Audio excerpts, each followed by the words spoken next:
stated in the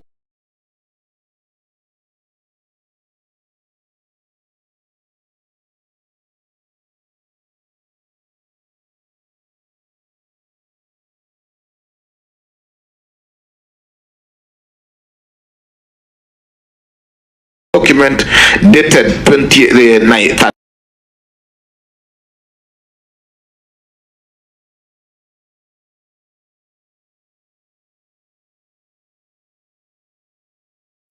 aligned to the to fully implement this with effect from 1st of July 2025. And the table 5 below shows the gradual salary adjustments for ECD teachers from January 2022 to June 2025.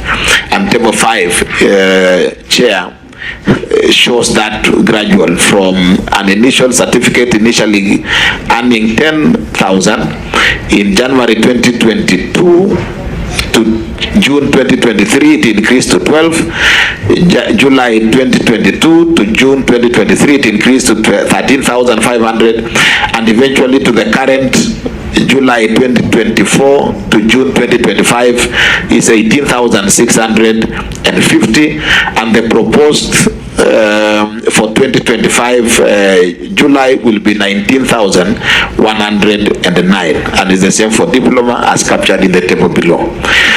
The current cost implication for the implementation of the scheme of service is given in table number 6. The current cost implication of ECD teachers, Chair, the certificate, we have 846 teachers with their monthly salary of 15,700 of 18,650, and the total amount for the certificate teachers is 189,334,800. For diploma we have 509 teachers. The total amount is 151,099,704. For degree we have 40 teachers. Their total salary is 15,585,600, and the total current cost that we spend on salaries for our teachers is 356,20,104.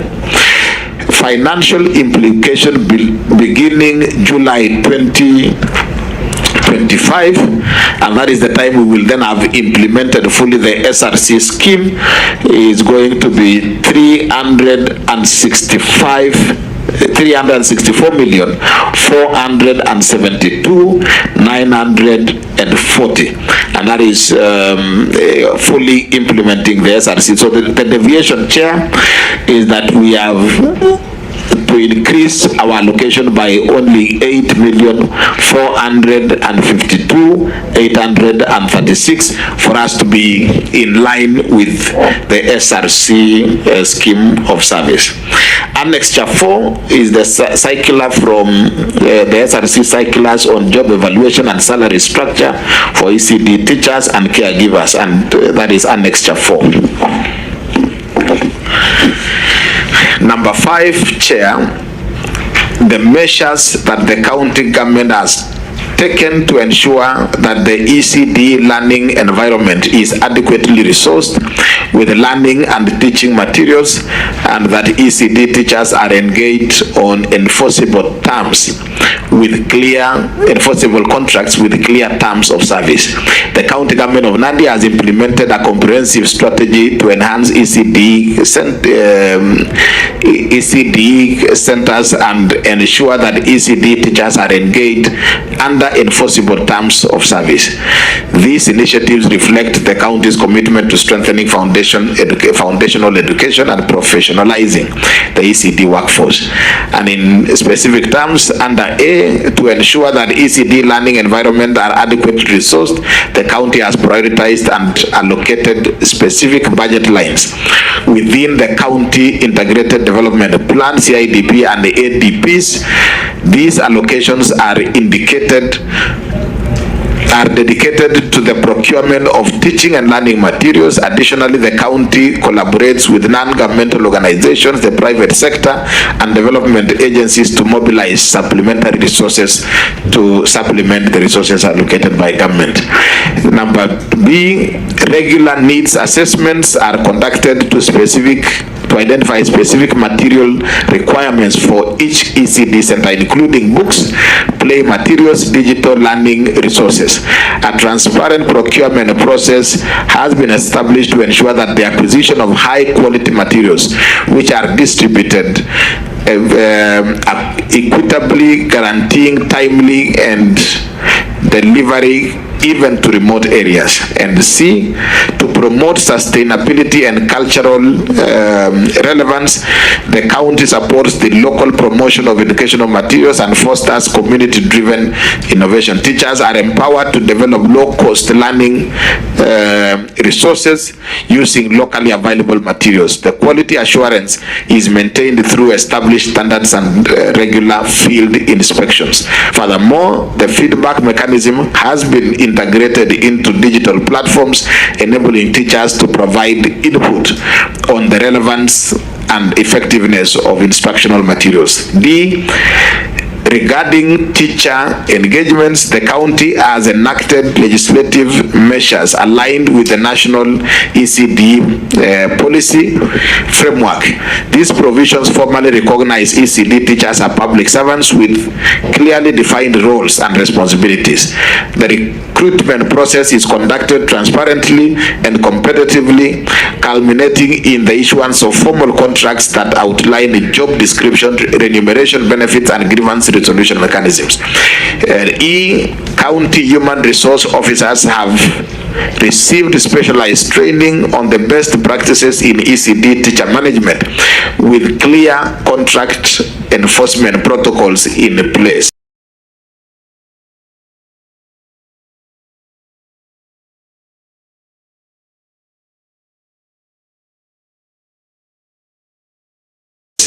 The terms of service are periodically reviewed to adapt to evolving needs. And finally, F, to ensure compliance with their contractual obligations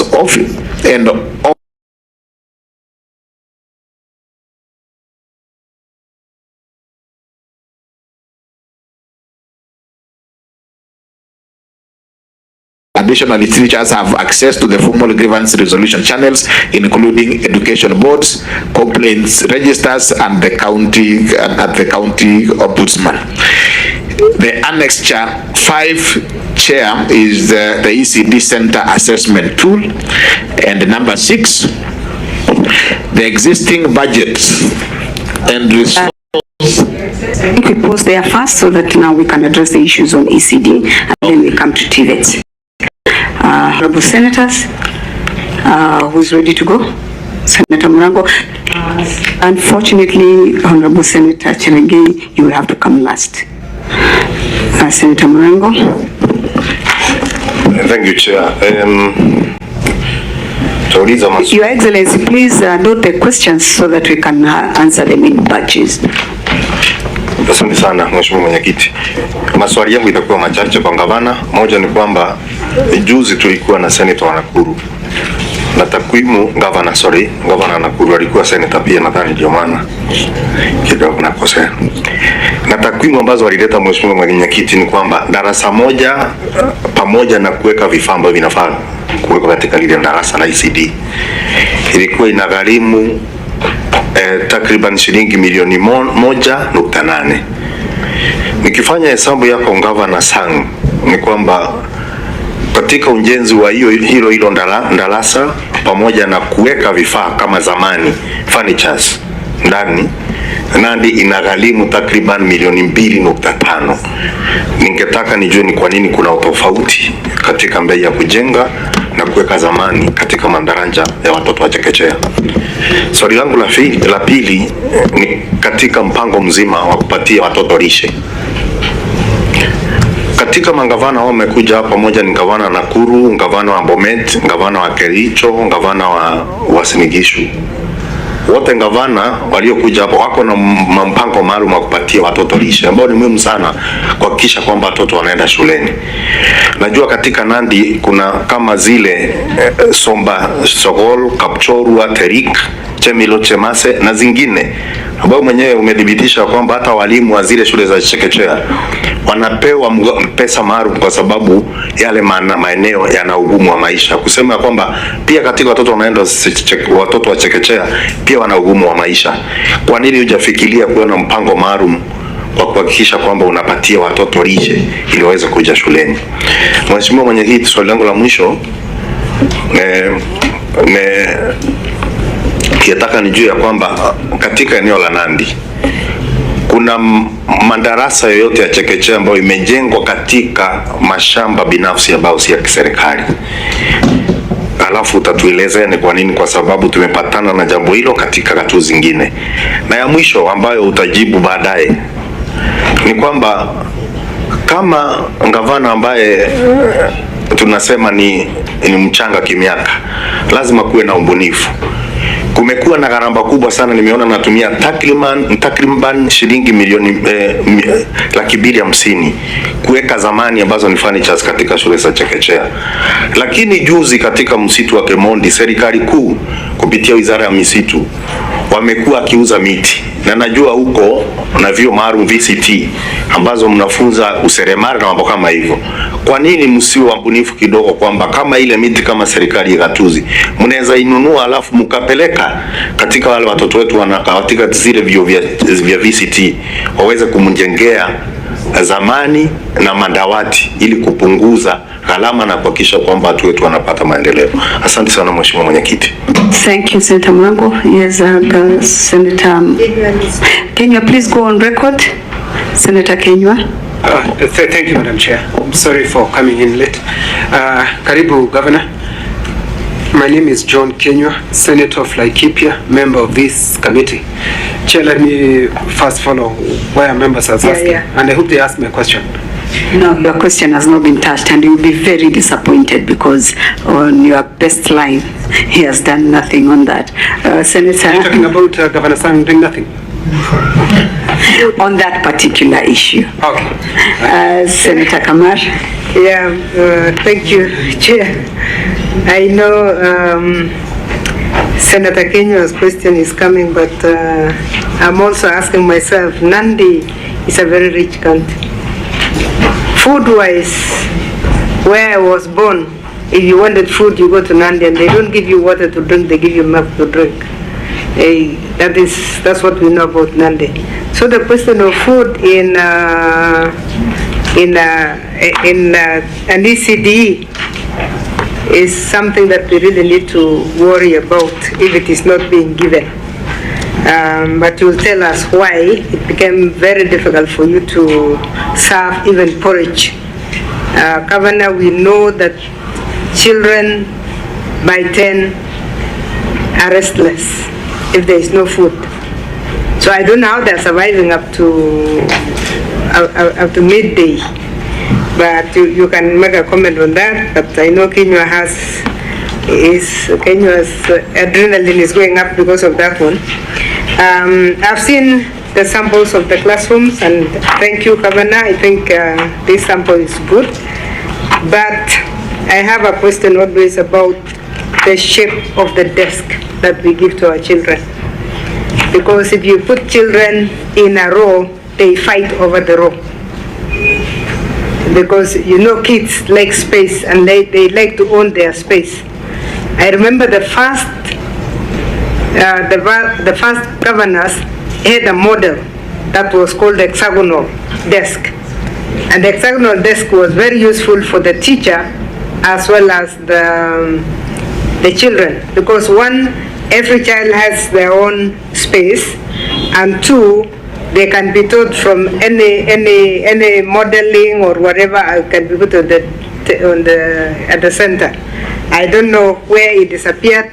Currently, out of the 14, we are at least lucky we have found about 4 who still have hexagonal tables. Did you have before and you dropped, or it is something that has not come to your mind? Number 3, when we talk of 2 classrooms and a toilet, That is standard. We are happy with that. But what is in the playground of these children? Do we have playing equipment for them? Because, you know, for them it is play, learn how to behave between themselves. How are your playgrounds? Do we have any? Finally, is the numbers.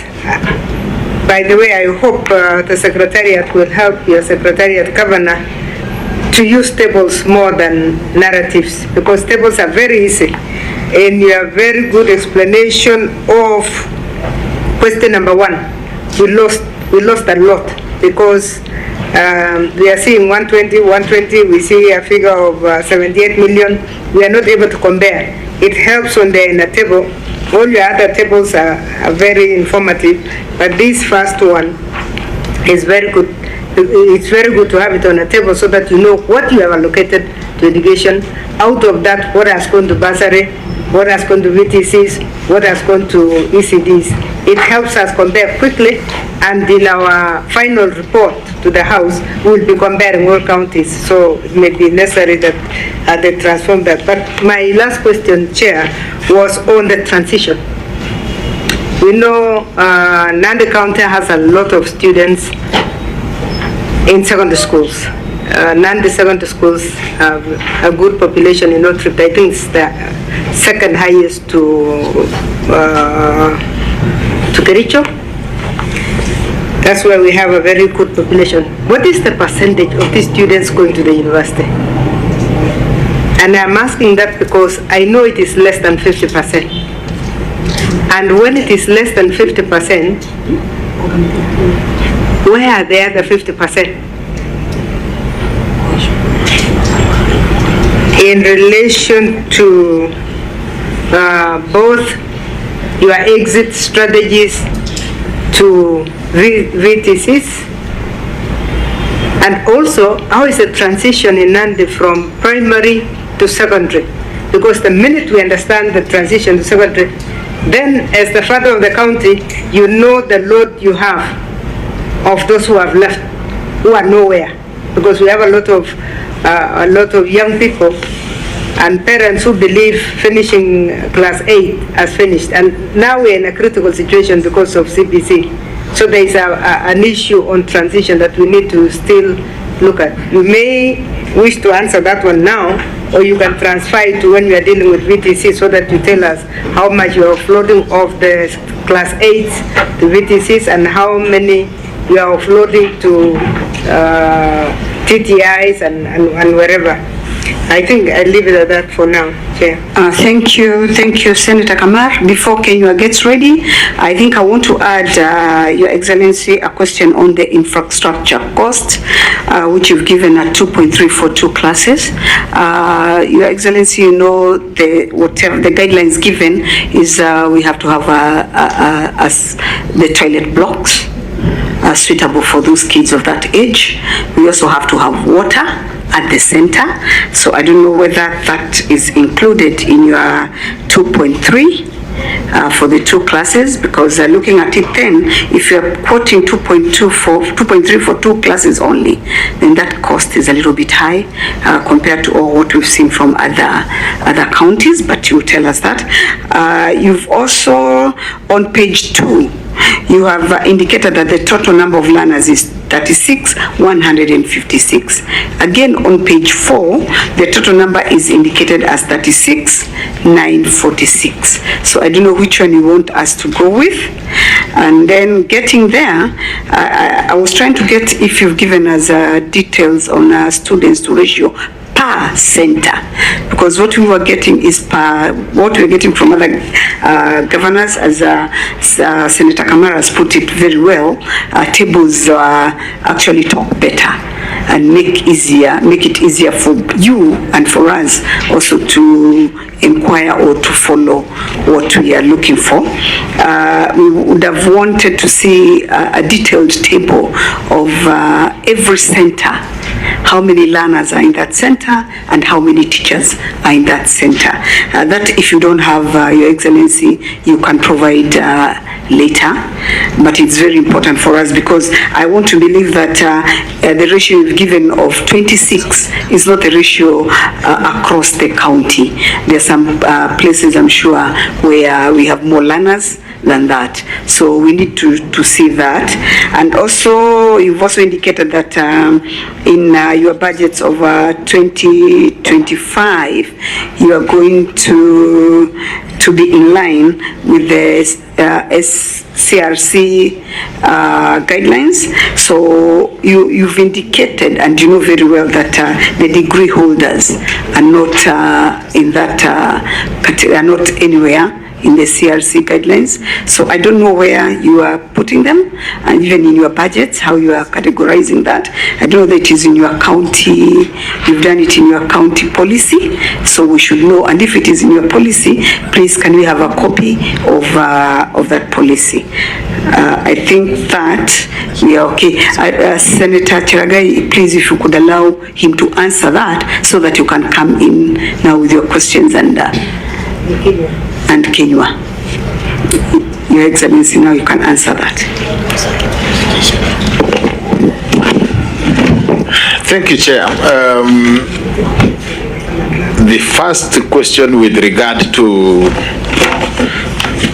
the cost of doing an ECD center.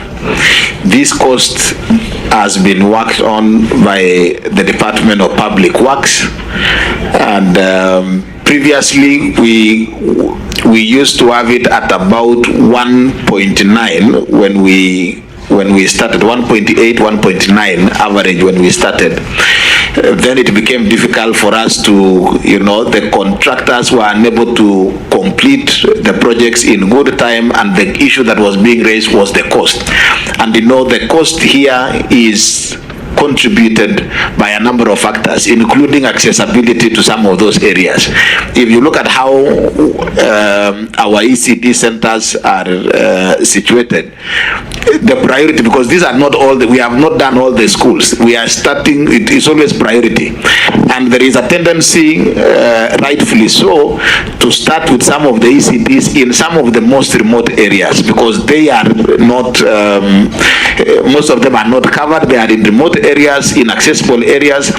So sometimes the cost of even transport alone contributes in a very bigger way. So this average of 2.3 is the average figure. You will find others at 1.9, you will find others at 2, you will find others at even 2.4, depending on the exact location. I will give one example of an ECD center that we did in a very remote area, that even the materials had to be transported, in other situations, even by a donkey, because the satellite, this is one of the satellite ECD center in a very remote area, that while the Public Works and the Ministry of Transport is still working on the road, the ECD center has to be built, and sometimes you expect. Sorry to interfere with you, Governor, on that one. Yeah. We have analyzed the 14. Yeah. And we want to help you that in the 10th Parliament where I was, we ran away from Public Works. We abandoned it completely. And you need to have your own, I hope you have your Public Works officer who is under your office. Yeah.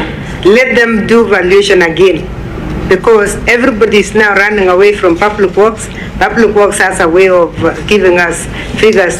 In the 10th Parliament, we banned them. You give them, they give you an estimation, you go and build a classroom for half the price. So I'm just giving you a tip that Public Works issue needs to be sorted out, and we have listened to that. You can go to the next question. Madam Chair, on a point of order, because I've just come right now. I had Governor saying that in some areas of Nandi, they transport material using donkeys. Yes. In an ECD, where you expect the small kids to be going to the same school. And it is wrong, because I am suspecting the routes there are supposed to be done by the county government. Has the governor done something about roads before? Because seriously, it's his duty. And where he's taking with donkeys is the same place you expect small kids to be going to school. What about if it rains? Okay. Well, add that to your questions, yes. Yeah. And I am saying that because of one specific, I am giving one specific ECD center in a place, and I know my senator knows Pemja, where completely, you know, the accessibility to the place was completely impossible. We have, of course, you know, subsequently done the road, but that was one of the ECD centers that we started with, and for us, really, we wanted to start from some of the most disadvantaged areas, even as we approach to the other areas that are more accessible. So I think I note your comments on public works and how to review that. That is well noted. The second question was from Murango, was with regard to the meals in our counties, in our ECD centers. And I want to say this, Chair, when I ran for office, one of my priority areas was that I was keen on school feeding program, particularly for milk, you know, providing milk in our schools. But as you do public participation and you sit down with the parents in their schools and you listen to some of the concerns, the very first concern that we were getting is how to deal with our teachers. Because in most of those centers, the teachers were being employed by the parents, and they are telling you, can you help us sort out, you know, the burden of paying teachers, because this is one of the costs that is on us. So when you start by ensuring that you employ at least 1 or 2 teachers per ECD center. The second one, the parents will tell you, and you can see even the environment, that the learning environment is not good. The classroom is completely in a shape and a state that is not good for the children. So you then give it as another second priority. The third one is then you would then think of this other one of feeding children, having sorted out the basics. Our program then as a county, we say, because we have to complement what we are doing under education with some of the programs under agriculture, and we are working on a program where we are almost done with a milk processing plant. We have worked on a program around milk production in our county. Our intention, Chair, is that we will then move into milk school feeding program under milk program, but specifically from our own factory and from our own farmers, so that we're able to buy this milk from our farmers and be able to process. And the first priority would be to give it to our children under our program on school feeding. So as we speak, I want to be categorical that for sure we do not have a school feeding program for our schools at the moment. Chair, if I can interject on that, Your Excellency, I'm just listening to you and I'm wondering, yes, it is important that you've done the infrastructure and you've given them teachers, but one of the most important things is to bring up, to those kids at that tender age is where you start their foundation.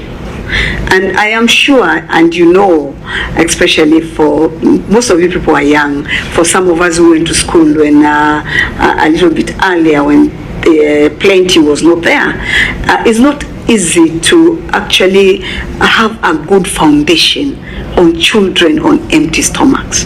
As you've been told by Professor here, Professor of Education, and also as a mother, honestly, keeping a child in school from morning to lunchtime on an empty stomach, and I think that is why it was put as a requirement. And you are the father of the county. That is a very, very important aspect of why this ECD was devolved, so that the fathers and the mothers of the counties can take care of these kids. Your Excellency, it's disappointing to hear that, because Nandi is a rich county. If I tell you, out of the 15 or so counties we've met, I think it is you now and Kitui coming in, and we will not compare county and Kitui without a feeding program. All the others are even moving now to lunch programs.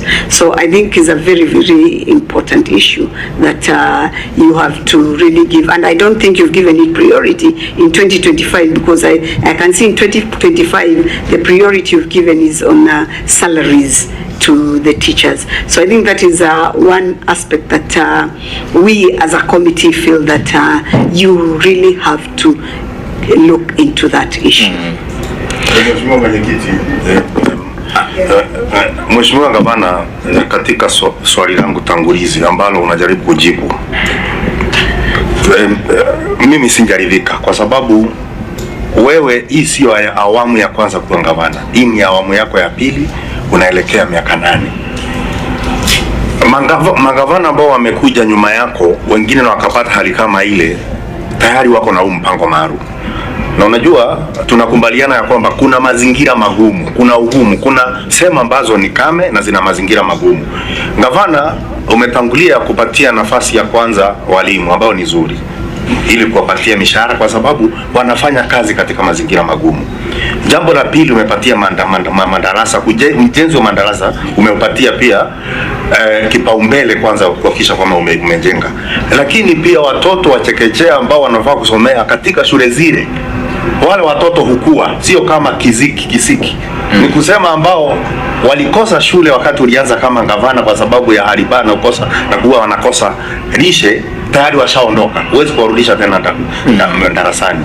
Kuna mambo ambayo ni muhimu sana kuangalia gavana. Ukipatia kichana mzee ambaye amezeeka, ambayo sasa kuna upara, umnunulie kichana kama zawadi, inakuwa ni kama kejeli. Utakuwa umechelewa sana, watoto wakiwa shapoteza nafasi kwa kupatia kipaumbele mambo mengine. Jaribu kusawasisha, na ikiwezekana kabla hujatoka, kama venye umeambiwa kwa baba, hakikisha kwamba umeacha kwamba watoto wa Nandi wanafaidika na lishe na wanarutubika ili waweze kusoma. Asante sana Mheshimiwa Mwenyekiti. We're just wondering, Governor, maybe in addition, whether you have actually done the costing of that feeding program. Because sometimes when you cost, then you want the kumbe milk. As I say, Nandis can even donate milk for free for children. And I don't know, are they actually parents taking care of it? In most, and I will give, just yesterday alone, I visited one school, and sitting down with them, the priority they were, from the school management to the board of the school and the parents who came, one of the priority were telling me, can you give us one more teacher? But I could see that they already have a school feeding program, and most of the primary schools, most of the ECT centers and primary schools have their own, parent-driven, school feeding program. That particular school, I even went to their kitchen, and that was just yesterday. But seated there, the parents are telling me, Governor, we need an extra teacher. We are still paying, you have already employed 2 for us, but there is a 3rd teacher, and we want you to consider giving us an extra teacher. So in a situation where you are seated there, that is an example of just yesterday at Kiblengwai Primary School, where the kitchen was operational. They have meals for their students, and the critical priority for that school was the mention of the word an extra teacher, so that then we do not have to pay. So I think, and quite a number of them have this school feeding program. You go to them and you are opening an ECT center, they tell you we have a school feeding program. If Governor, as you give tea or bread for the primary school and any other person, sisi utununulie sukari, we are providing milk for porridge for our children, we are providing this. So it has almost evolved as a responsibility that most parents are taking care of. But again, I think what Senator Murango and what the committee is saying is something that I definitely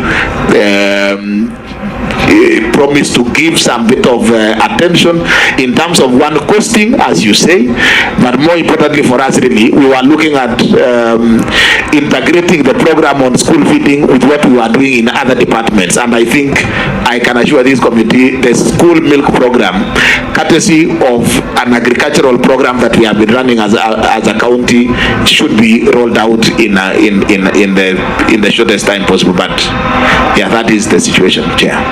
Thank you. Through the Chair, Your Excellency, maybe you said you have a monitoring unit. Maybe from the monitoring unit, you could give us the number of centers where parents, because that is a bit encouraging, because to us, saying that you don't have it completely is disheartening, notwithstanding the fact that is a requirement. But if you monitoring unit, maybe give us a list of the centers where parents have taken responsibility, so that at least we know that by the time you start yours, Nandi County will be covered. I think, Chair, I agree. We can do an additional table on each, as we give, the breakdown per ECD center. We can actually include that particular one in terms of the ECD centers that are running their own, feeding program. And maybe also one of the other things that we have, and the choice, part of the choice of our preference for milk program other than any other is also informed by the nutrition. We got a report on the nutrition status of our county, and we realize that even as we work on any feeding program, it has to be nutrition sensitive, so that it complements already what our children are missing out. So we can do that as an additional table and information that we can provide to the committee. Thank you. Next one. But also, there's also something else emerging: clarification of caregivers and teachers. Are they the same? Yeah, previously, when we came in, the scheme of service had not captured teachers, and therefore, for purposes of county governments employing in the first administration, they use the word caregivers. But now, with the transition under new scheme of service, they are now teachers. Yes. Yeah. The second, I think there was an issue on ECD centers on private land. As we speak right now, we do not have any specific case of ECD center built on private land. However, the challenge that we still have is that all ECD centers are not titled, and therefore, really, some of the land could be known by the communities as being land for primary schools, and in our case, most of them are actually built on primary school. So they are sitting on land that is under primary school. There could be 1 or 2 or 3 cases of situations where the primary school has not gotten title from the original owner who sold the land to the school, but we really do not have any particular issue as we speak right now in our county on ECD center built on private lands. There is a question on being industrious as a county to try and see how to reduce and cut the cost on furniture and trying to look at opportunities available. I would say, Chair, we started a program when we started the building of ECD centers. Our initial approach was to use our VTCs and provide them with resources so that the students and the trainees in our VTC centers help us in building ECD centers. We realized that their capacity was a bit, they were overwhelmed with that capacity, and we decided to still then go for contractual, for contracted services.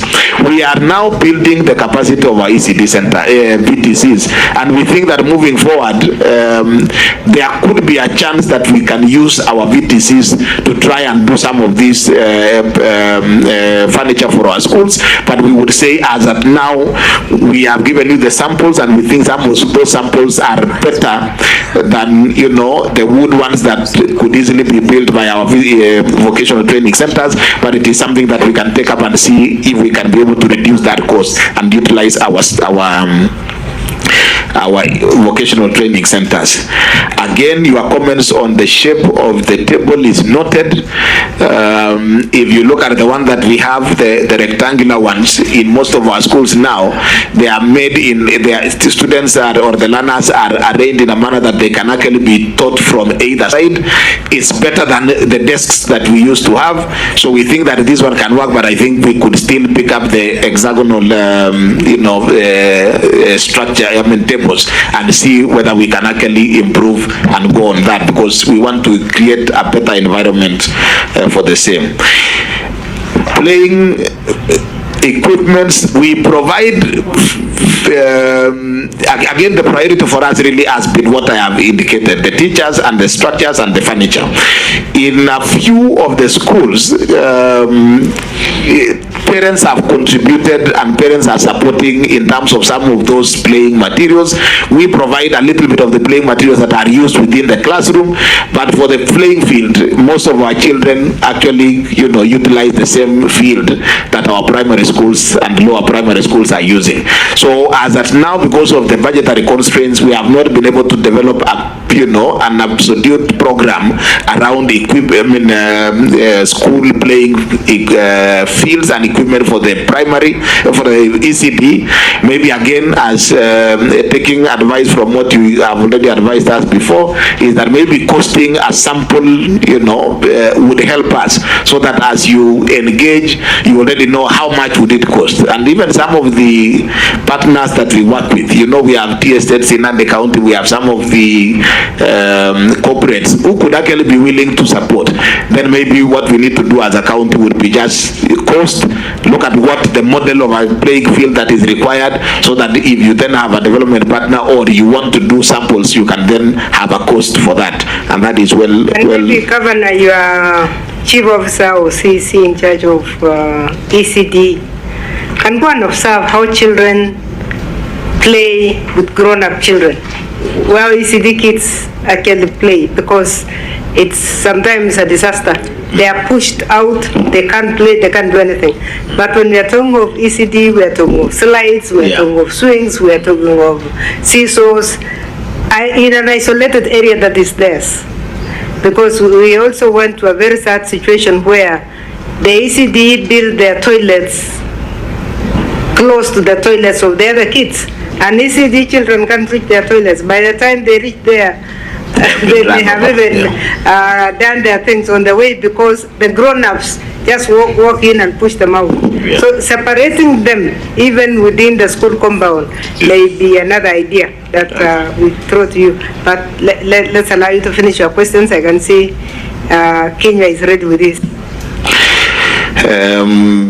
So I think a number of those ones, the one on transition, we can handle that under the VTC, the responses for the under VTCs. And of course, we have noted tabling our responses in terms of tables is important. We can quickly convert some of those narrations into tables for better communication. For degree, again, I think for the SRC left out degree qualification. For us, we are using the scheme of for the degrees. We will use the scheme of service and our county public service. The normal structure. We have degree holders for the various jobs, whether it is human resource officer, whether it is anybody providing at that level. So we are using the job group for a degree holder for any other county staff. So that is going to cover in the meantime. But we still think that it is important for maybe even for you as a Senate to find out from SRC why a degree, so that then we get proper advice as to why the degree was left out. But for us, we will put them under the normal job group for all the other degree holders, for all the others, any other profession within the county. Your Excellency, I was just on the same. You want to tell me, if you had a degree holder who is an agricultural officer, you'll pay them the same salary you're going to pay the ECD teacher? The job group, yes, that is what we are we are looking at. So that which is, will they start from which job group and how much do you pay them? Job group K. And how much do you pay them? It is 32, and we can confirm that it's about 32.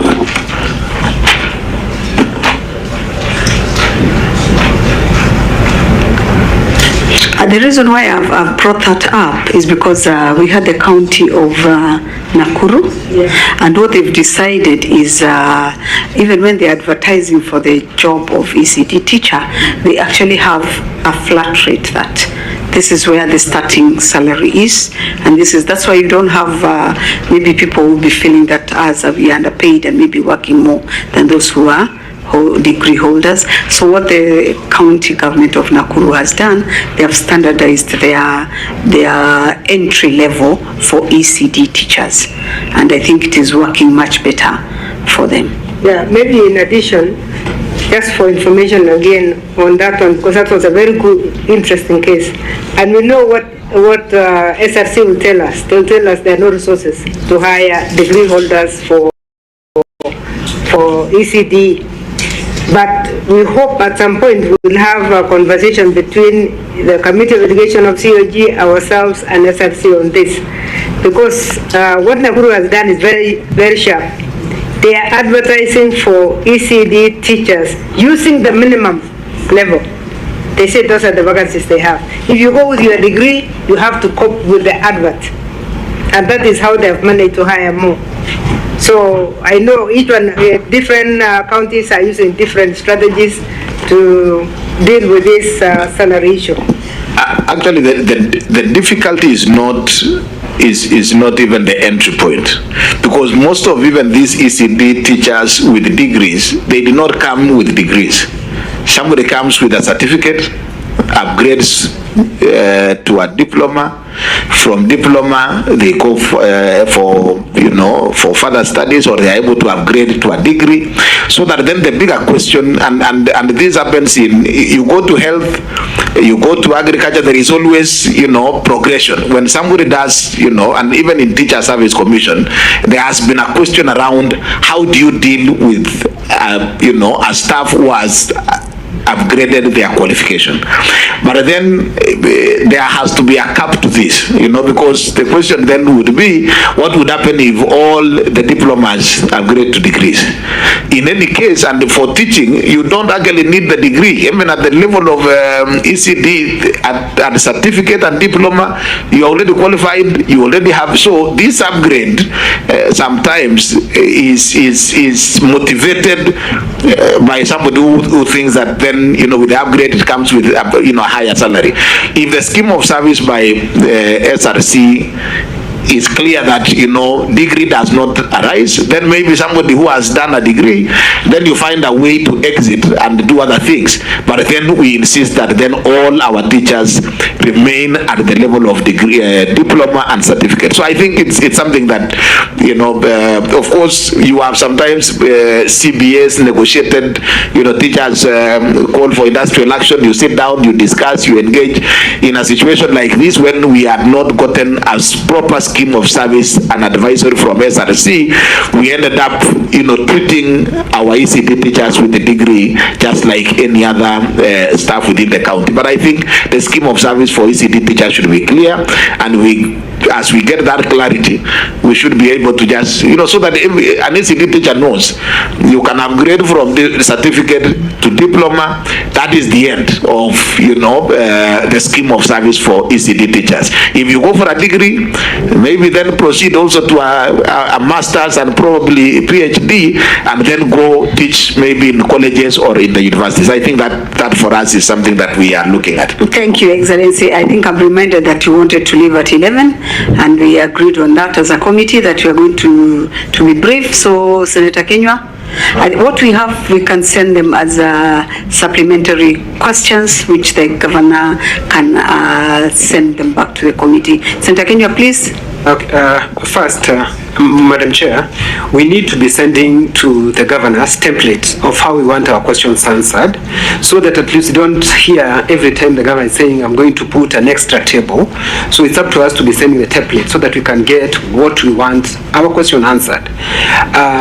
My first question is, Governor, have you inherited any teachers from the defunct local authority? And if you have inherited, how much are you paying them vis-a-vis how much you're paying the ones that are recruited currently? What is the size of a classroom that you are doing? Are there standard that's required, the size of the classroom that you are doing for these ECD children? Do you have any installed ECD in your county? If you have, how many are they, and what are you doing to install them?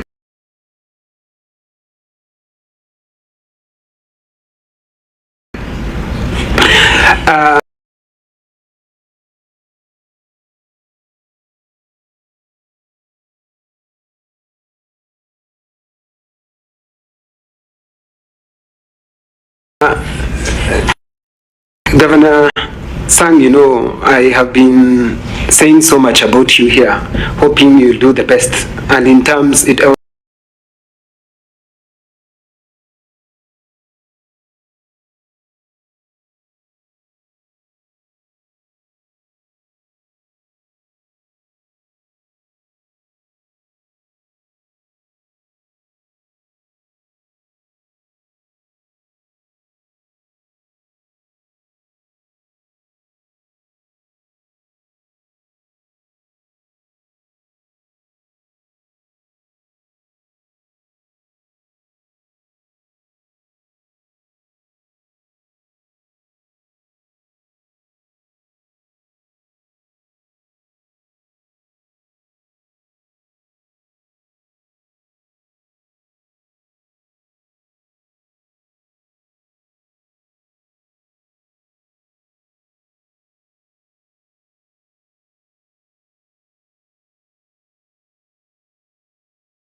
The governor should leave by 11. Yeah, clerk, can you confirm there is an that appropriation. members have got that?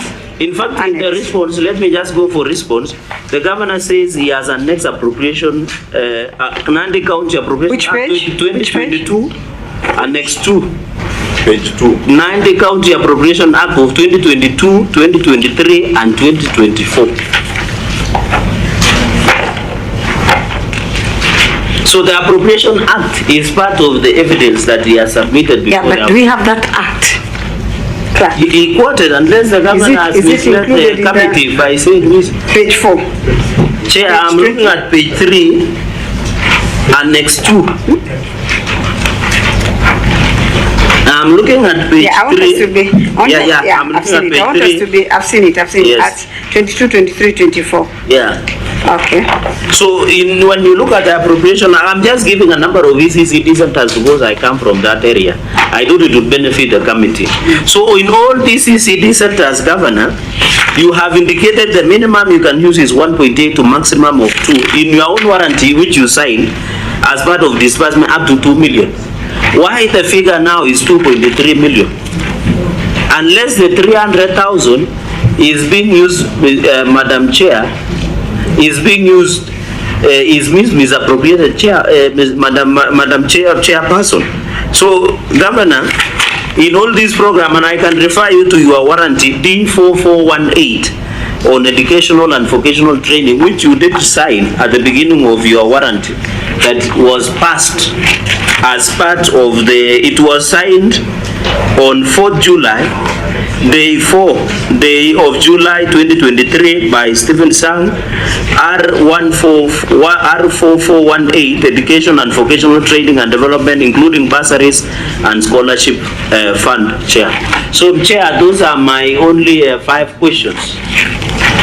Chair, those are my 5 questions. Thank you, Senator. Senator, maybe there's a question I want to rephrase for you, the way we've been doing it in this committee, and that is on bursaries. We are all aware that the bursaries have been stopped. So what we've been asking as a committee is what the governor gave us bursaries in the year 2023-2024. Your Excellency, if you can have your ear, I think you know it very well that bursaries is not a function devolved.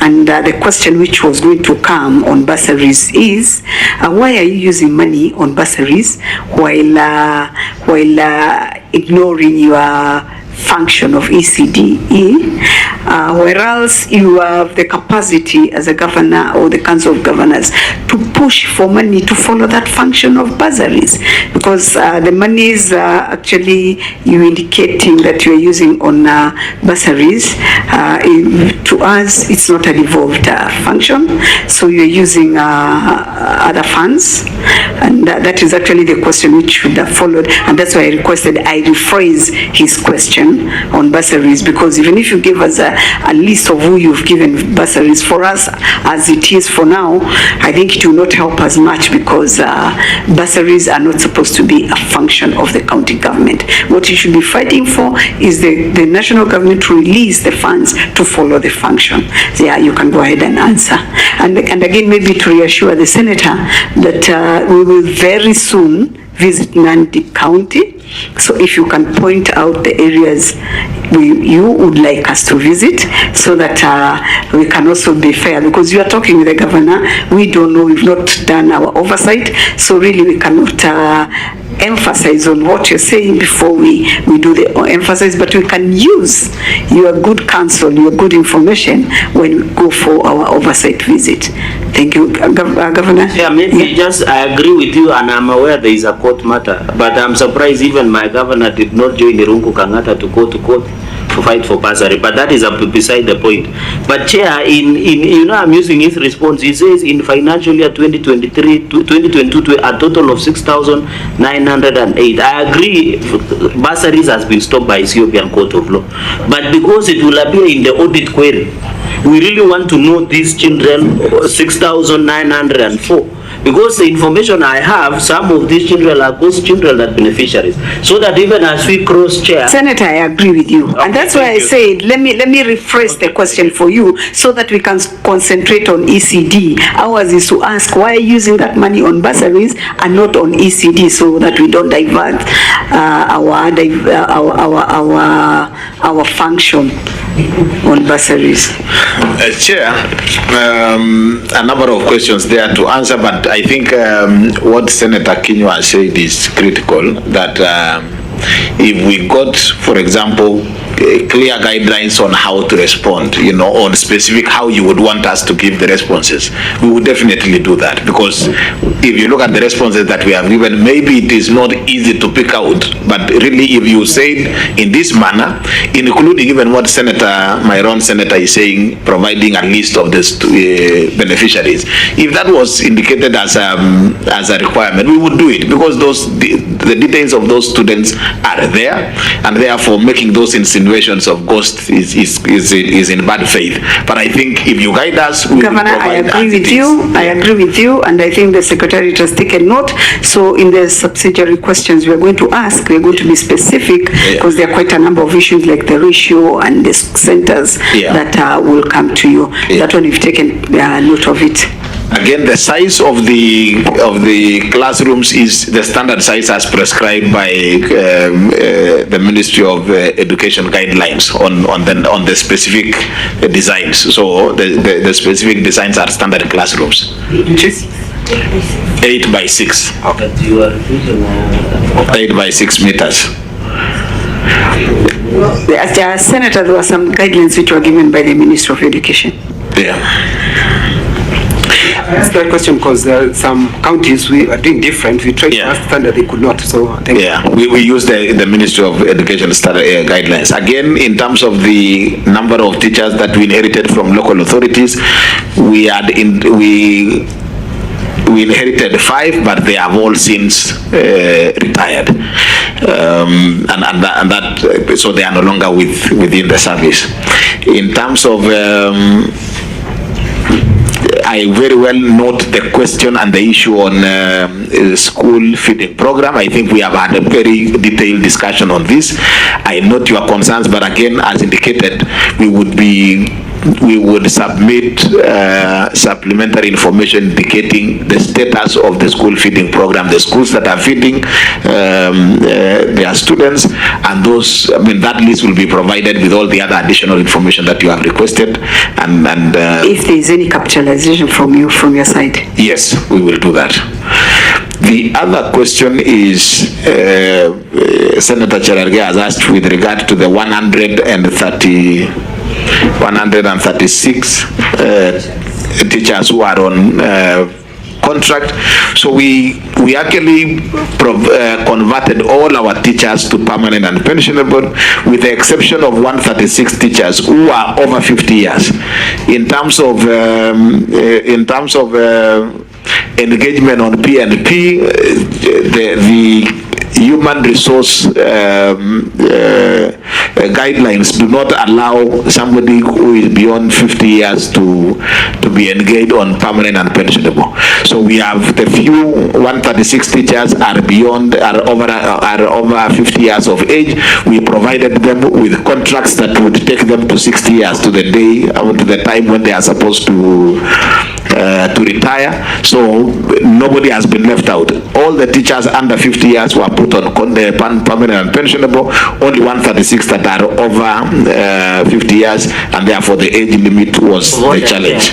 Point of order. I thought, sir, Governor, you are a lawyer and you know what the Labor Laws and Employment Act, where does it say you can give somebody 10 years contract? Because even people who are 50 have more experience. Which law? I'm sure they're given renewable contracts. No, but I'm saying the law does not even allow you to do a contract beyond 6 months, and that is why even UHC are demonstrating outside and Chair, we have canvassed this. Is this not a contravention of Article 27, where this is discrimination against people who are 50 years? Contract employees, even 4 years contract is given. You know, you give somebody a contract for 6 years, a contract for 3 years. That is allowable by the law.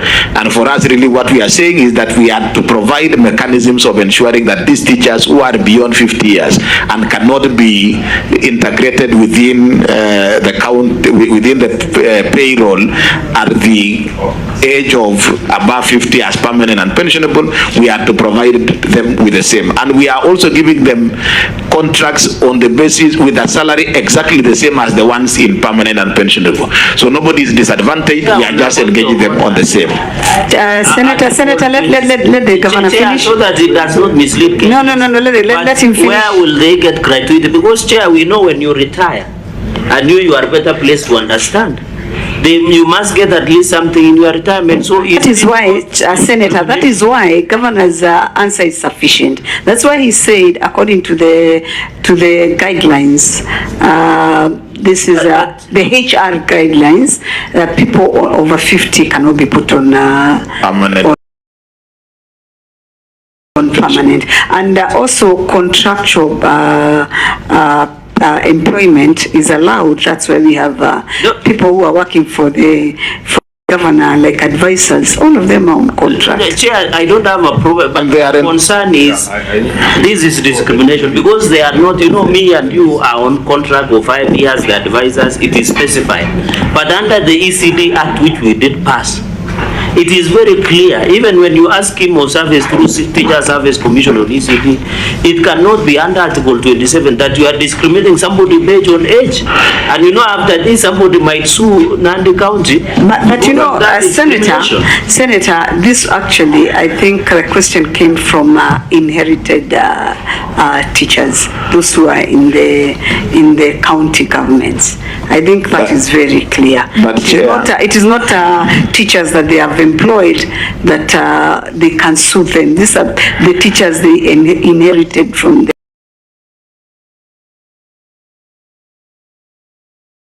the defunct county councils, if I'm not wrong.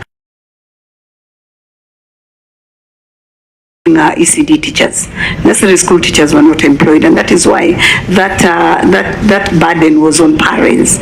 And I think that's why this thing was actually when devolution came, it was devolved so that the county governments can take responsibility.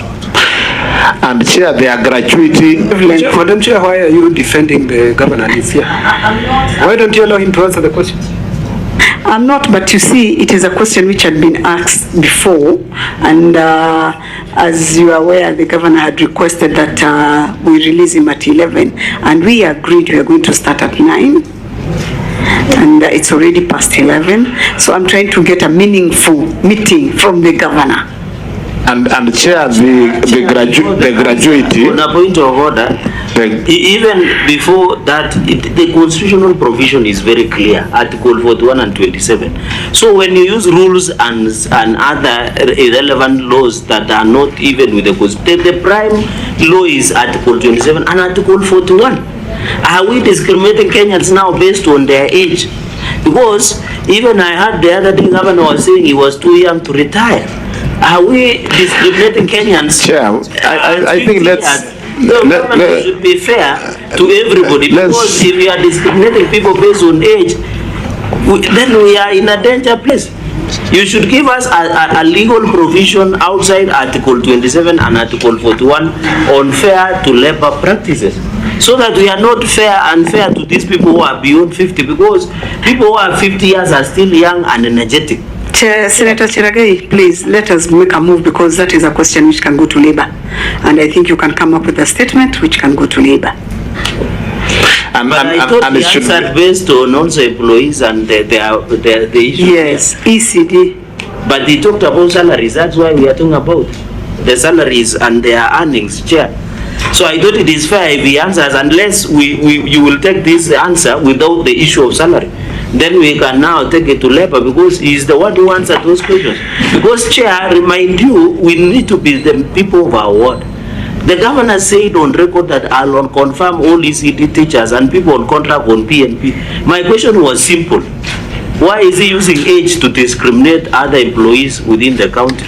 And you remember, Chair, this comes at the backdrop when the payroll scandal emerged, where even EACC are following up that matter, where more than people are being caught in employment role. So my question is, can he give a better answer than discriminating on Kenyans above 50 years? I hear you, Senator. Governor. But Madam Chair, you must stop Cherargei from bringing some pronouncement of public clarity about what Governor said, whether he's going to retire or not, because it's not part of this committee. Senators, I urge you please to let us move. Let us make a move.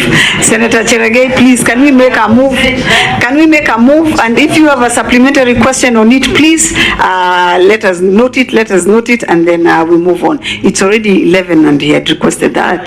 Guidance, maybe so that the governor wants to go to the State House meeting. I needed your guidance. Is it now that looking at the time, and you said you release him at 11, what will happen with the issue of VTC so that I'm well guided? Do we defer to a later date, or what will happen? So that as he answers, we can close it there. Senator, as he answers, just give me 1 minute, I consult. Okay.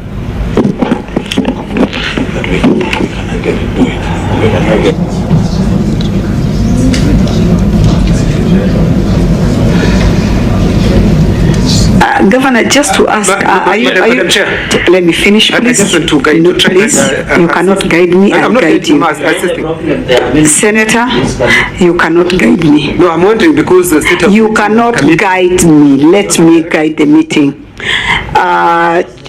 Your Excellency, I was just wondering how much more time you can give us. Chair, you will remember that the invitation was to be at 9, and then it was changed to 11, then it was changed to 9, and we acceded to it because of another engagement that we had been invited to State House. That does not change. I am ready to proceed until we are done with the committee work.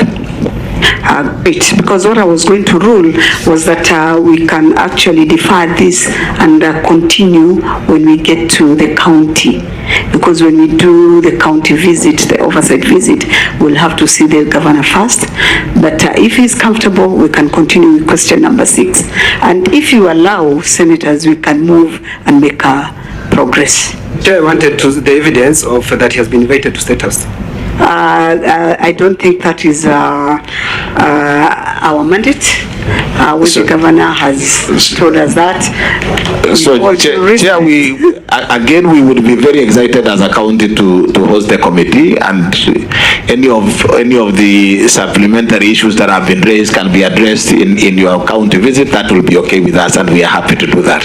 But I think we'll work very hard to make sure that Senator Cherargei is available on that day. We'll work with your calendar so that we can reassure you that we are ready to do our oversight mandate as a committee. Governor, please, we can continue to question. But I think I was just concluding that particular response on the 136. I think it is important to just have the record straight that, Chair, we have converted everybody that could be converted by law into permanent and pensionable. The 136 is because of the Public Service Commission guidelines, and we can provide those guidelines, and the people who can change the guidelines is really not county governments. It's the House, it's Parliament of Kenya that can then amend those. However, in ensuring that nobody is discriminated, is that the 136 teachers are entitled to gratuity, and they will get their gratuity, and therefore nobody is disadvantaged on account of being on contract, because they will get their gratuity as provided for again by law. But again, we are ready, as counties, we follow the law, and that is why we do that. So question 6, Chair.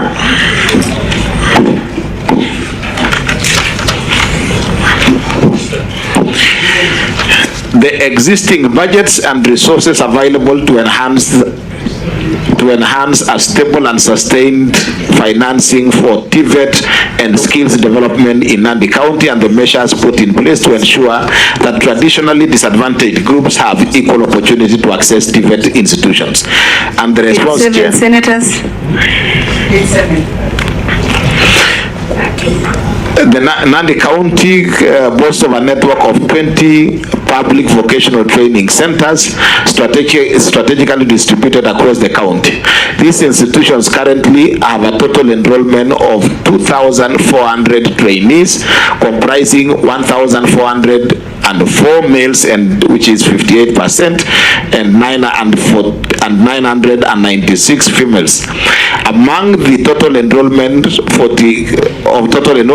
48 trainees, 2% are persons with disability, PWDs.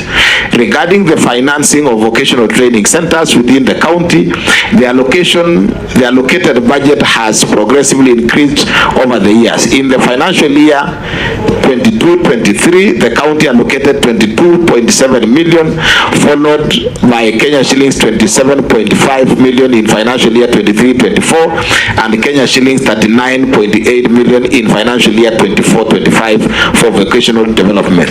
Additionally, the county has committed Kenya shillings 25 million annually in capitation grants for financial year 23-24 and financial year 24-25. These grants are specifically designated for infrastructure development, procurement of training tools, and acquisition of essential equipment. To support financially disadvantaged students, the county bursary of Kenya shillings 30 million in bursary sponsorship during the financial year 23-24, benefiting 2,400 needy trainees across the region. The vocational training centers in Nandi offer diverse skills, range of skills tailored to meet industry demands. These include hairdressing, tailoring. Governor, let me guide you there. Just put it as it is. Measures, sorry? Yeah, we leave it as it is. Yeah. Measures implemented to ensure equitable access for disadvantaged groups. One, strengthening access to vocational skills training through the establishment of fully equipping 20 VTCs strategically distributed across the county. Additionally, the county is currently constructing 7 new VTCs to further enhance accessibility. Conducting extensive community sensitization initiatives during public participation forums and religious gatherings to raise awareness on available vocational training opportunities. And C, implementing targeted sponsorship programs where county bursaries are specifically allocated to disadvantaged groups to promote inclusive access to education and skills development. And we have Annexure 6A, the list of VTCs, Annexure 6B, the enrollment of trainees in VTCs, and Annexure 6C, the bursary allocation in terms of percentages. Number 7, Chair, the best practice or lessons learned and the challenges faced in the implementation of ECDE and education and the county vocational education and training centers. The best practices for the implementation of ECDE and in Nandi County. 1, comprehensive training and teaching and training methodologies. The adoption of an holistic approach to teaching and training that fosters well-rounded child development is key, including physical, cognitive, emotive, and spiritual growth. Creating of supportive learning environment, investment in the construction of ECD classrooms, procurement of age-appropriate furniture, and provision of curriculum compliant teaching and learning materials to ensure optimal educational setting. And C, enhance employment condition for our teachers, implementation of the measures aimed at improving the recruitment, retention, and working conditions of ECD educators to promote high-quality teaching standards. And D, strategic partnership with Kenya Literature Bureau in strengthening collaboration with the KLB to facilitate the provision of high-quality instructional and learning materials that align with the national curriculum. And finally, consistent employment of qualified ECD teachers, ensuring that there is regular recruitment and placement of professionally trained and certified ECD teachers to maintain high standards of early childhood education. The challenges in the implementation of ECD in Nandi County is the resource constraints. There are significant limitations in the available resources, which adversely affect the recruitment of the adequate number of qualified teachers, the procurement of essential teaching learning materials, and provision of comprehensive training on curriculum-based education. And finally, the environmental and structural challenges. The county faces emerging environmental issues, including flooding, high winds, and that compromise the structural integrity of classroom buildings, and landslides, all which disrupt the continuity and the quality of ECD service delivery. Key lessons learned in the implementation of ECD in Nandi: strategic partnership, enhanced program capacity.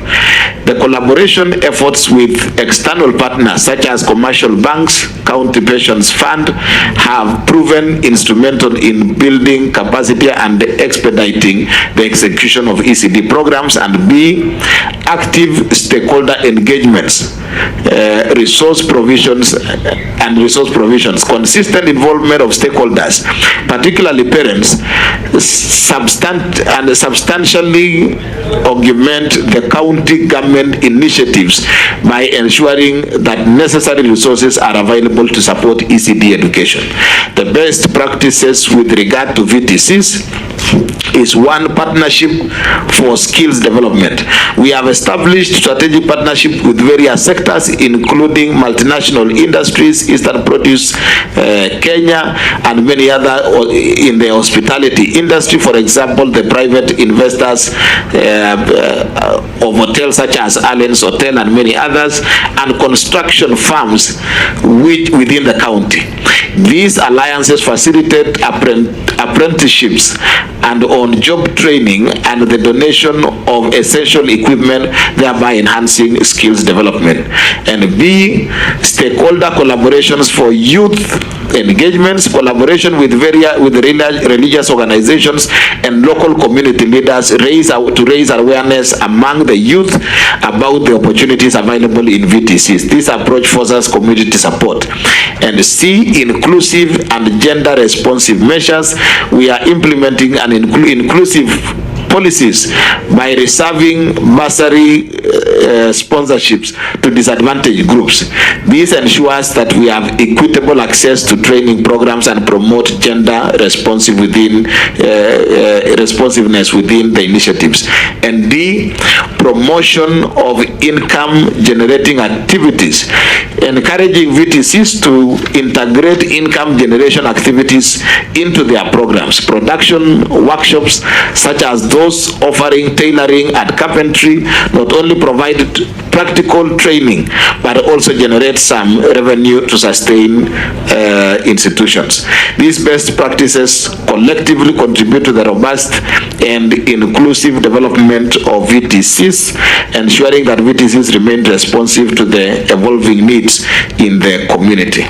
The challenges in the implementation of VTCs program: societal stigma and cultural bias. Vocational training is often unfairly perceived as a pathway for those who may not have succeeded academically. There is therefore necessitating additional resources to counter such negative stereotypes. High student attrition rates. Many students discontinue their training due to insufficient financial support. Their economic challenges or combined with the tendency for some students to seek immediate casual and other forms of employment after acquiring only limited skills significantly undermines the program retention. Number C, gender stereotypes in course enrollment. Persistent gender biases limit participation in VTC programs.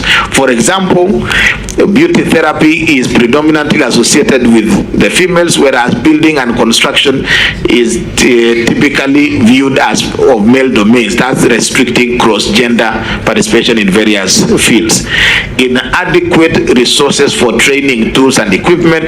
The chronic shortage of necessary tools and equipment hampers the effective delivery of practical training, adversely affecting the overall quality of education provided by the centers. And E, limited geographical access to the training centers.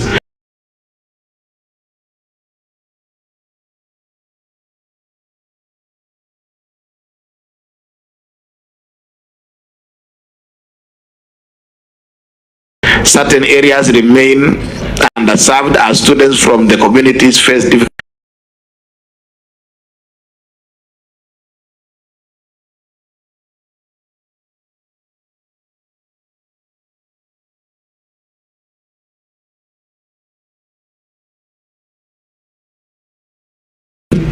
competition from national TVET institutions. VTCs encourage and training institutions as a challenge. This is compounded by the lowered entry requirements to institutions such as those offering Kenya certificate or primary education.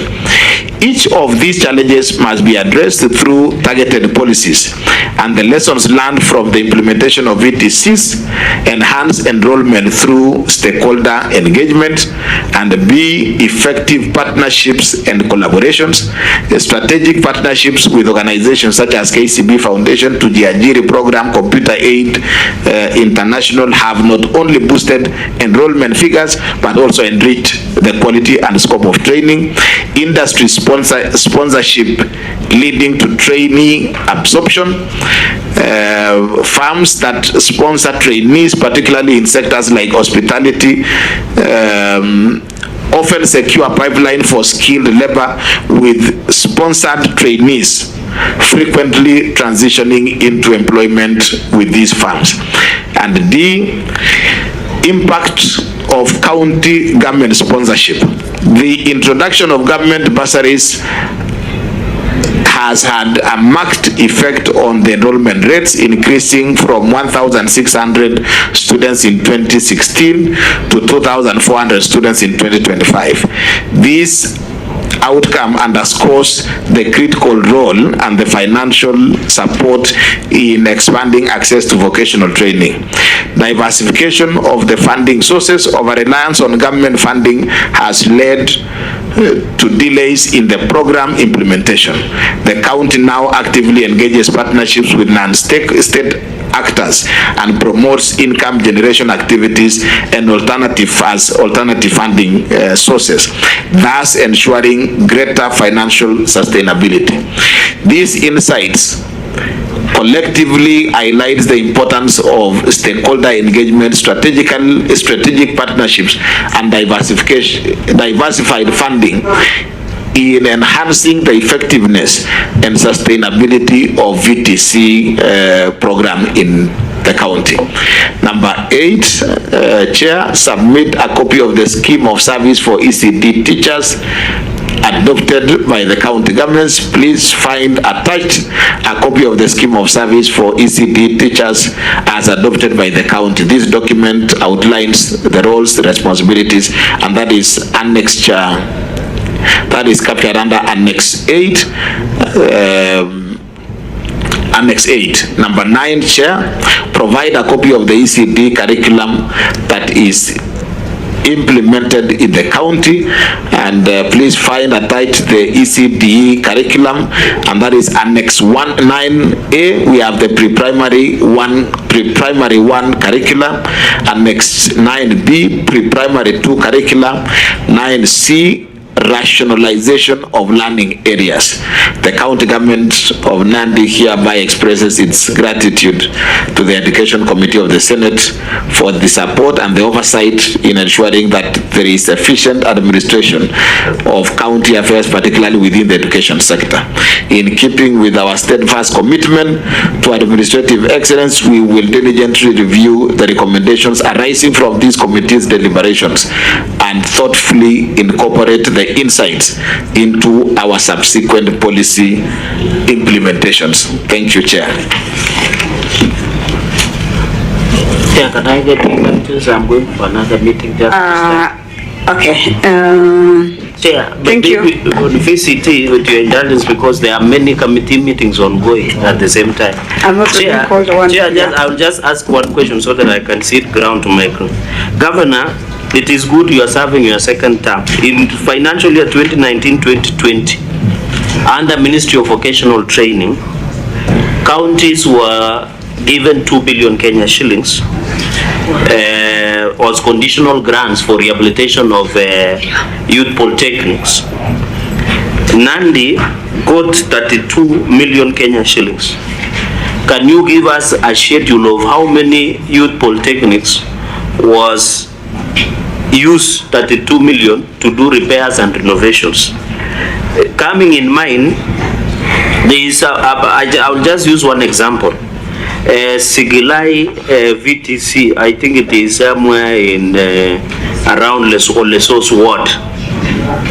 You have in the 3 financial years, Sigilai, in 3 financial years, I think it's around Olduga, in 3 financial years, you have allocated consistently 5 million, including this financial year of 2023-2024. Yet, according to your people's investigation who went on the ground, through your chair, on 29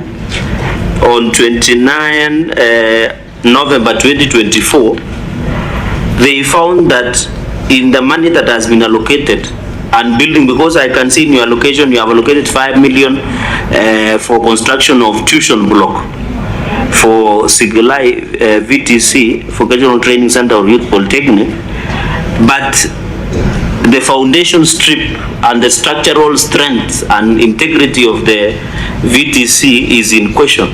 Yet consistently for the last 2 financial years, even in your appropriation, because you have answered your answer from 2021 to 2024, you have consistently allocated 5 million. Why is it so? Chair, and finally, he has alluded to the fact that most of these VTCs, how many youth polytechnics or vocational training centers, Governor, are there in Nandi that are functional and complete? And then finally on the instructors, how many are the instructors that work in our polytechnics work on PNP or contractual? And do you normally subject them to refresher to ensure, because Chair, I have visited most of the VTCs in Nandi and they are very archaic and old machines, yet technology is moving very fast. I have seen you have said you are acquiring new machines. How many VTCs in Nandi today have current and modern updated VCTs? Because the future, Chair, is in building skills for the young people. Thank you, Chair.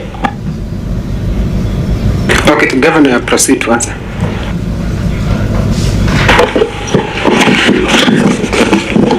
As indicated, we have 20 VTCs in Nandi.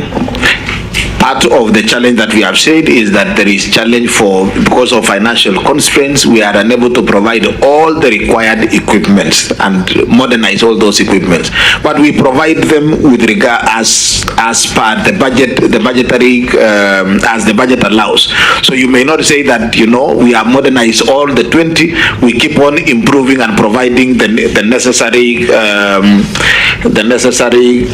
equipment as we get resources. So we would say that, you know, they are all operational. The equipment the process of modernizing those equipments is ongoing. If we needed to give a schedule of them, we can provide, but I think, you know, it is just in one VTC you could modernize for masonry, you still need to do for the other courses. So we want to say that courtesy of constraints of resources, we continuously push towards modernizing in our VTCs, and we will continue striving as we get the resources. Again, for the provide that schedule, because that is not an answer that we can give it right here. We can provide a schedule of how many VTCs, what was done with the 36 million, because that is a specific question that you have asked here. It wasn't part of the request at that point. Governor, it is 32 million, not 36. Okay, 32 million, yeah. Sigilai VTC, we are doing administration block within single life VTC. The cost of it is, the budgeted figure was 5 million. I will need to confirm the exact contracted sum. With regard to the integrity of structural integrity of the building, that is, we are hearing from you. We do not have an issue with that, and therefore if there is need to check, we can check that, but really that is not within our knowledge, as it were. Is it? Yeah, but Governor, you have your own public works team. I didn't say, but in your own report on 29 November 2024, your people visited Seglai and they did that report. Unless you are saying you are not aware of what is happening, it would be a fair answer. But they visited on the ground. Where is the report? And the report is there. Where? I have it. Just share the report. I will table it for the committee. Yeah. Chair, I will table it with the committee, but the fact remains that the integrity construction of that, and Chair, you know, Governor, you have said you allocated 5 million and you are not aware of contract sum. The question is, as I conclude, Chair, is on this 5 million, the integrity foundation of the building is in question. We have closed the financial year of 2023-2024, where Governor, in our NTD 4118, one of, apart from Swirwa, Metete, Kipsebo, Kaptel, Serem, Cheptarit, one of the ECDs, one of the visitors I'm asking is on Sigilai in Olesos Ward that received 5 million. So my question is, the Governor is not aware of the report, is not aware whether 5 million have been expended, nor the contracts are. So it would be fair that the money was allocated. But when you go there, because I visited there personally when I went to SCK Koimur in Oluka, there is nothing on the ground. It is still a bare. So the question, where did this 5 million go? So again, as you can hear, the senator is saying the ground is bare, and then says the integrity is in question. So really, we just Governor, if I can guide on this, Senator, with all due respect, if you can make that one of the projects we are going to visit, because it is your word against the governor. So if you can, we can make it one of the projects when we go to visit, and at the same time, because I can see you've got so many questions on the TVET, and you are the #1 oversighting as person, I don't want to call you an officer, senator of that county. I can see you will not be able to interrogate these questions very well. And since we are planning a visit, and I said you are going to go by your calendar and the calendar of the governor, of course, we can handle this issue of TVETs when we go to Nandi, and it can be a substantive agenda when we go to Nandi, so that we can exhaustively exhaust all the issues on TVETs, because I can see the governor is actually has very good responses compared to what we've gotten from other governors. What we are lacking are actually figures and for us to compare, as it was put by the vice chair. So I would guide that since our meeting includes a visit to the county, Governor, if it is well with you too, as it is for the committee, I can guide that we do the TVETs when we visit the counties. Because we need to give a report, and we'll have to give a report after a visit, so that we are able to give a fair report to both our senator, or the senator of Nandi, and the governor of Nandi. Madam Chair, can I ask my question? I don't need to be answered, so that when we go there, at least you'll have prepared, as the way he did for Chirage. Just asking the questions. Yes. Governor, Mine is, what is the cost of training in the VTCs? 2, Chair, I wish you could also listen to the questions, because I'm sure you'll have your own version of answers when we go, because they're just questions. Get answered. No, I want to listen. Okay, just 1 minute. Are you getting me to wait? Go ahead. Okay. Governor, why not increase bursaries to these VTCs students if there is high student attrition rate? The last one, in your response, you give bursaries to 2,499 students in VTCs, yet the enrollment is 2,400. Did you give bursaries to students outside the county? Madam Chair, I don't have anything useful to add. Okay, Governor, also maybe what could be as a subsidiary question is, can you give us the percentages of transition of students from class 8 to TVET and from 4 to university, so that it can guide us to know how many other kids you are leaving out, those who you've not been able to mob and put them somewhere, because that is why I think that's where the issue of TVETs comes in, so that we can be able to help your county in mopping up the students who have not been able to transit to the universities, and also how you are dealing with the stigma, as you have put it here very well, of TVETs being seen like an institutions which are taken by those who have not excelled well in examinations. I think that way we are going to be fair to you, so that with all the other subsidiary questions that we're going to have, our secretariat will forward, and then when we visit you, because we'll have a courtesy call, of course, and we'd expect you maybe to even accompany us to your best and your worst, because every county has got the best and the worst centers, so that we can at least come up with a fair report on Nandi County, which will be satisfactory to both you and the oversighting senator, as per se, and this committee which is responsible for oversighting this particular function of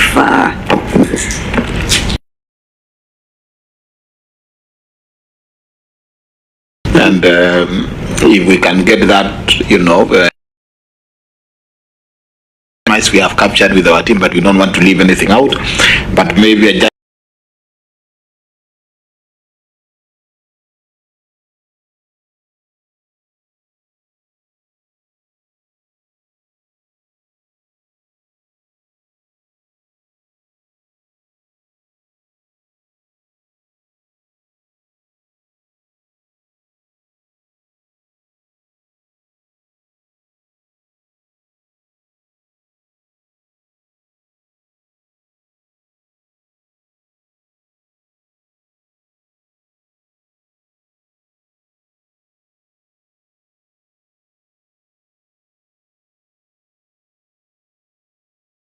as a clarification from